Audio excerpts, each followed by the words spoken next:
Good morning guys. So ngayon, gigising na ako. Huk, tok, tok, ah! Ay, nalit ang manok.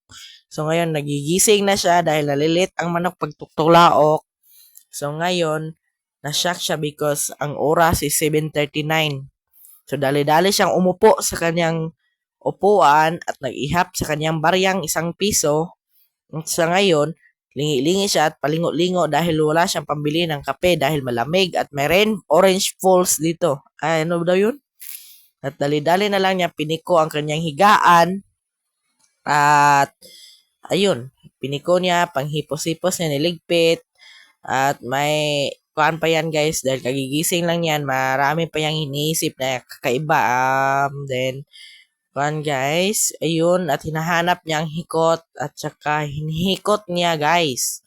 Alam nyo yung hinihikot, yung tinatali ba? Tinatali niya at ang bagal mo naman magtali. Uy, bilisan mo naman. Yak mo, uy. Para ka namang bagong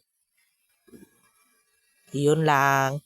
So, dali-dali niya at mayroon siyang naalala dito na lumilipad pala itong kanyang kuhan. Kaya binuksan niya ang pinto dahil malamig ang labas dahil umuulan nga. May orange rainfalls. So, yun.